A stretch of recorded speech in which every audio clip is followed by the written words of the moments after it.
श्रीगुरुभ्यो नमः। हरिः ओम्। ॐ नमो भगवते वासुदेवाय। ॐ श्रीकृष्णाय परब्रह्मणे नमः। अथ श्रीमन्नारायणीयं द्वादशं दशकं वराहावतारवर्णनं भूम्युद्धरणवर्णनं च। स्वायम्भुवो मनुरथो जनसर्गशीलः दृष्ट्वा महीमसमये सलिले निमग्नाम् स्रष्टारमापशरणं भवदङ्घ्रिसेवा तुष्टाशयं मुनिजनैः सह सत्यलोके कष्टं प्रजा सृजति मय्यव निर्निमग्ना स्थानं सरोजभवकल्पय तत्प्रजानाम् इत्येवमेष कथितो मनुना स्वयंभूः अम्भोरुहाक्ष तव पादयुगं व्यचिन्तीत् हा हा विभो जलमहन्यपिपं पुरस्तात् अद्यापि मज्जति मही किमहं करोमि इत्थं त्वदङ्घ्रियुगलं शरणं यतोऽस्य नासापुटात् समभवः शिशुकोलरूपी अङ्गुष्ठमात्रवपुरुत्पतितः पुरस्ताद् भूयोऽधकुम्भिसदृशः समृजिम्भधास्त्वम् अभ्रे तथा विधमुदीक्ष्य भवन्तमुच्चैः विस्मेरतां विधिरगात् सह सूनुभिः स्वैः कोऽसावचिन्त्य महिमा किटिरुद्धितो मे नासापुटात् किमु भवेदजितस्य माया इत्थौ विचिन्तयति धातरि शैलमात्रः सद्यो भवन् किल जगर्जितघोरघोरम् तन्ते निनादमुपकर्ण्य जनस्तपस्थाः सत्यस्थिताश्च मुनयो नुनुवुर्भवन्तम् तत्स्तोत्रहर्षुलमनाः परिणद्य भूयः तोयाशयं विपुलमूर्तिरवातरस्त्वम् ऊर्ध्वप्रसारि परिधूम्रविधूतरोमा प्रोत्क्षिप्तवालधिरवाङ्मुखघोरघोणः तूर्णप्रदीर्णजलदः परिघूर्णदक्ष्णा स्तोतॄन्मुनीन् शिशिरयन्नवतेरिधत्वम् अन्तर्जलन्तदनु सङ्कुलनक्रचक्रम् भ्राम्यत्तिमिङ्गिलकुलं कलुषोर्मिमालम् आविश्य भीषणरवेण रसातलस्थान् आकम्पयन् वसुमतीमगवेशयस्त्वम् दृष्ट्वा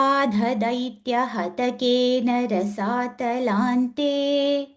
संवेशितां झटिति कूटकिटिर्विभो त्वम् आपातुकानविगणय्य सुरारिखेटान् दंष्ट्राङ्कुरेण वसुधामदधासलीलम् अभ्युद्धरन्नधधरां दशनाग्रलग्नमुस्ताङ्गुराङ्कित इवाधिकपीवरात्मा उद्धूतघोरसलिलाज्जलधेरुदञ्जन् क्रीडावराह वपुरीश्वर पाहि रोगात् नारायणाखिलगुरो भगवन्नमस्ते। नारायणाखिलगुरो भगवन्नमस्ते।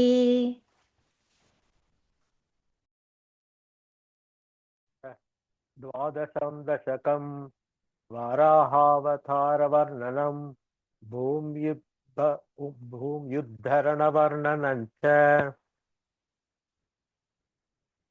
स्वायम्भुवो मनुरथो जनसर्गशीलः दृष्ट्वा महीमसमये सलिले निमग्नाम् स्रष्टारमापशरणं भवदङ्घ्रिसेवा तुष्टा सयं मुनिजनैः सह सत्यलोके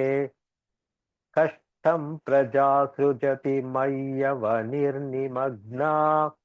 स्थानं सरोजभव कल्पय तत्प्रजानाम् इत्येवमेष कथितो मनुना स्वयम्भू अम्बोरुहाक्ष तव पादयुगौ व्यचिन्तीत् हा हा विभो जलमहन्यपिबं पुरस्ताद् अद्यापि मज्जति मही किमहं करोमि इत्थं त्वदङ्घ्रियुगलं चरणय्यतोऽस्य नासापुटात् समभवः शिशुकोलरूपी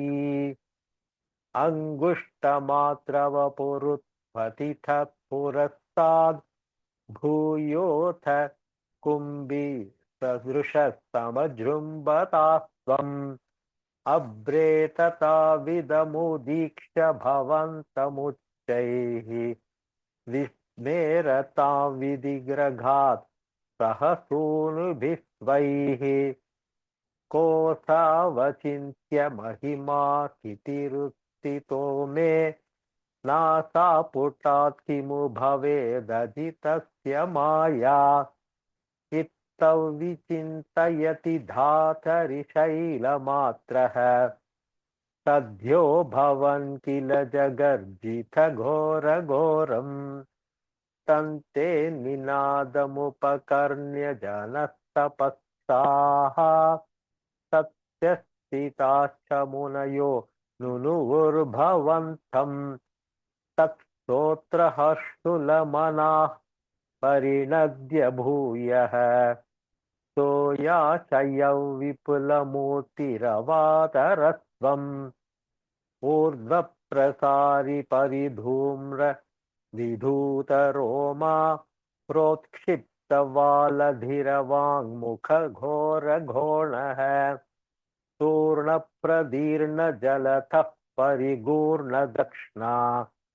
स्तोतॄन्मुनीन् शिशिरयन्नवतेरितत्वम्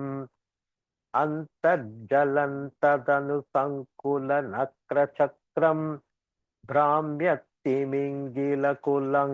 कलुषोर्मिमालम् आविश्य भीषणरवेण रसातलस्तान्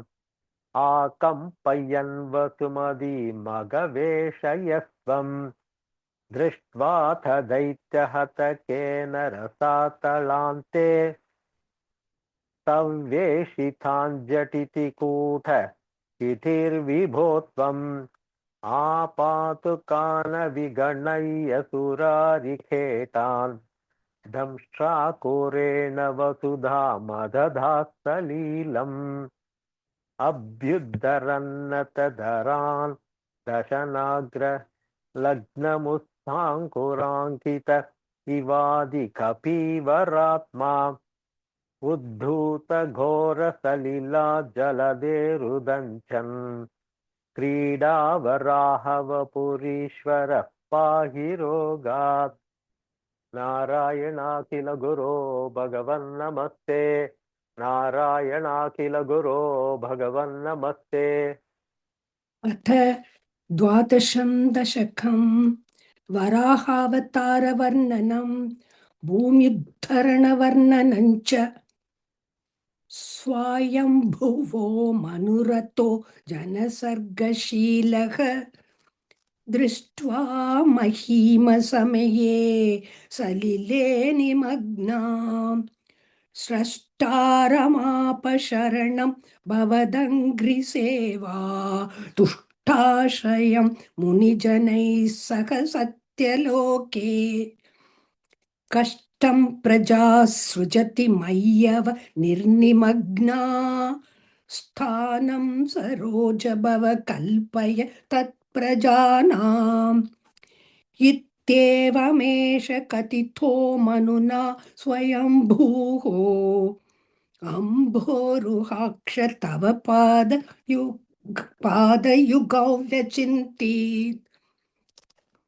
हा हा विभो जलमहन्यपिबं पुरस्तात् अद्यापि मज्जति मही किमहं करोमि इत्थन्त्वदङ्घ्रियुगलं शरणय्यतोऽस्य नासापुटात् समभवत् शिशुकोलरूपी अङ्गुष्ठमात्रवपुरुत्पतितः पुरस्तात् भूयोत कुम्भिषदृश समजृम्भतास्त्वम् अभ्रे तथाविधमुदीक्ष्य भवन्तमुच्चैः विस्मेरतां वितिरगात् सहसूनुभिस्वैः कोऽसावचिन्त्य महिमा किटिरुत्थितो मे नासापुटात् किमु भवेदचितस्य माया इत्थौ विचिन्तयति धातरि शैलमात्रः सद्यो भवन् किल जगर्जित घोर घोरम् तन्ते निनादमुपकर्ण्य जनस्तपस्ताः सत्यस्थिताश्च मुनयो नुनुविर्भवन्तम् तत्स्तोत्रहर्षुलमनाः परिणत्य भूयः तोयाशयं विपुलमूर्तिरवातरस्त्वम् ऊर्ध्वप्रसारि परिधूम्र विदूतरोमा प्रोक्षिप्तवालधिरवाङ् मुखघोरघोणः तूर्णप्रदीनजलदः परिदूर्णदक्ष्णा स्तोतॄन् मुनीन् शिश्रयन्नवतेरितत्वम् अन्तर्जलन् तदनु सङ्कुलनक्रचक्रम् भ्राम्यत्तिमिङ्गिलकुलं कलुषोर्मिमालम् आविश्य भीषणरवेण रसातलस्तान् आकम्पयन् वसुमती मगवेशयस्त्वम् दृष्ट्वा तदैत्यहतकेन रसातलान्ते संवेशितान् झटिति कूटकिटिर्विभो त्वम् आपातुकान् विगणय्य सुरारिकेटान्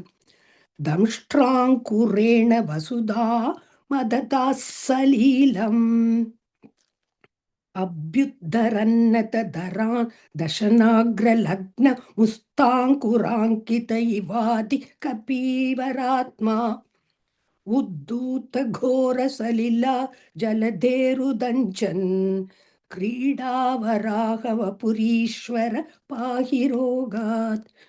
नारायणाखिल गुरो भगवन्नमस्ते नारायणाखिल गुरो भगवन्नमस्ते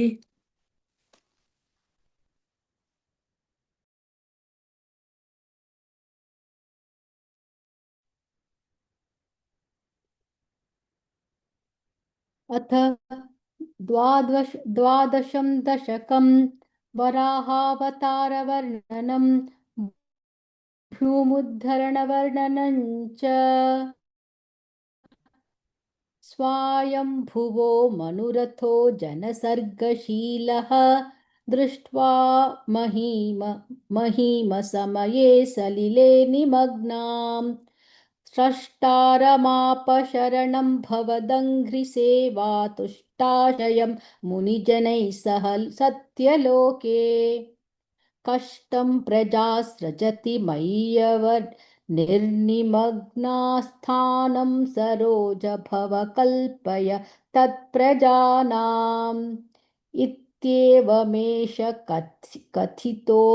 मनुना स्वयंभूः अम्भोरुहाक्ष तव पादयुगौ व्यचिन्तीत् हा हा विभो जलमहन् न पिबं पुरस्तात् अद्यापि मज्जति मही किमहं करोमि इत्थं त्वदङ्घ्रियुगलं शरणैयतोऽस्य नासापुटात् समभवः शिशिकोलरूपी अङ्गुष्ठमात्रवपुरुत्पतितः पुरस्तात् भूयोऽथ कुम्भिसदृशः समजुम्भथास्त्वम् अभ्रे तथा विधमुदीक्ष्य भवन्तमुच्चैः विस्मेरताौ विधिरगात् सहसूनुभिस्वै कोऽसावचिन्त्य महिमा किटिरुत्थितो मे नासापुटात् किमु भवेदजितस्य माया इत्थौ विचिन्तयति धातरि शैलमात्रः सद्यो भवन्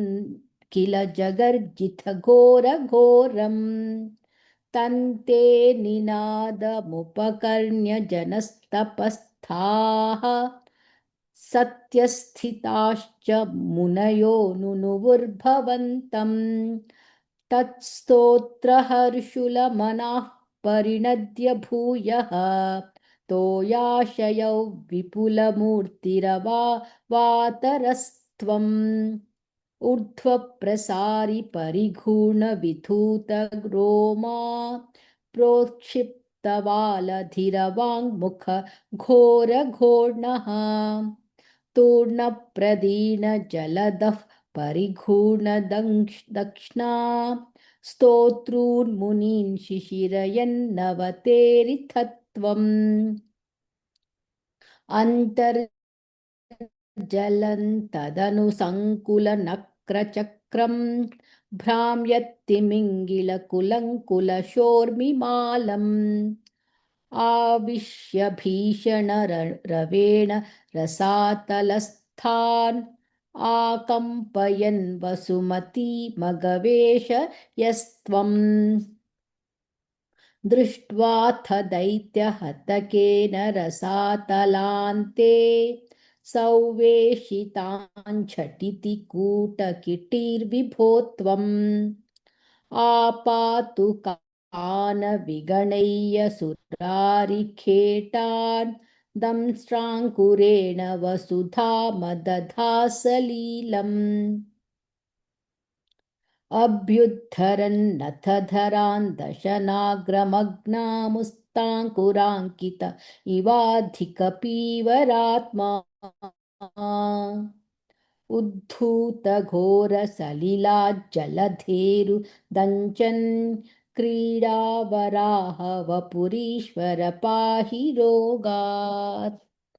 नारायणाखिलगुरो भगवन्नमस्ते नारायणाखिलगुरो भगवन्नमस्ते। अथ द्वादशं दशकं वराहावतारवर्णनं भूम्युद्धरवर्णनं च स्वायम्भुवो मनुरथो जनसर्गशीलः दृष्ट्वा महीमसमये सलिले निमग्नाम् सृष्टारमापशरणं भवदङ्घ्रिसेवा तुष्टाशयं मुनिजनैः सह सत्यलोके कष्टं प्रजा सृजति मय्यवनिर्निमग्ना स्थानं सरोजभव कल्पय तत्प्रजानाम् इत्येवमेष कथितो मनुना स्वयंभूः अम्भोरुहाक्ष तव पादयुगं व्यचिन्तीत् हा हा विभो जलमहन्यपिबं पुरस्तात् अद्यापि मज्जति मही किमहं करोमि इत्थं त्वदङ्घ्रियुगलं शरणै यतोत्स्य नासापुटात् समभवः शिशुकोलरूपी अङ्गुष्ठमात्रवपुरुत्पतितः पुरस्तात् भूयोत्त कुम्भिसदृशः समजृम्भथास्त्वम् अम्भ्रे तथाविधमुदीक्ष्य भवन्तमुच्चैः विस्मेरतां विधिरगात् सह सूनुभिः स्वैः कोऽसावचिन्त्य महिमा किटिरुत्थितो मे नासापुटात् किमु भवेदजितस्य माया इत्थं विचिन्त्य यति धातरि शैलमात्रः सद्यो भवन् किल जगर्जित घोरघोरम् तन्ते निनादमुपकर्ण्य जनस्तपस्थाः सत्यस्थिताश्च मुनयो नुनुवुर्भवन्तम् तत्स्तोत्रहर्षुलमनाः परिनद्य भूयः तोयाशयं विपुलमूर्तिरवातरस्त्वम् ऊर्ध्वप्रसारि परिधूम्रविधूतरोमा प्रोत्क्षिप्तवालधिरवाङ्मुखघोरघोणः तूर्णप्रदीर्णजलधः परिधूर्णदक्ष्णा स्तोतॄन्मुनीन् शिशिरयन्नवरेत्थितत्वम् अन्तर्जलं तदनु सङ्कुलनक्रचक्रम् भ्राम्यातिमिङ्गकुलङ्कुलो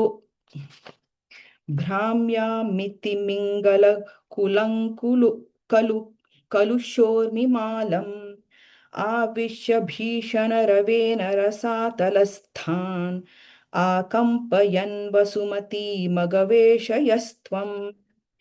दृष्ट्वात्थ दैत्यहतकेन रसातलान्ते संवेशितान् झटिति कूटकिटिर्विभो त्वम् आपातुकानविगणय्य सुरारिखेटान् दंष्ट्राङ्कुरेण वसुधामदधा सलीलम् अभ्युद्धरन्नतधरान्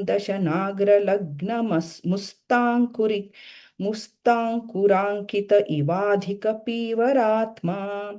उद्भूतघोरसलिला जलधेरुदंश्च क्रीडावराहवपुरीश्वर पाहि रोगात् नारायणाखिलगुरो भगवन्नमस्ते नारायणाखिलगुरो भगवन्नमस्ते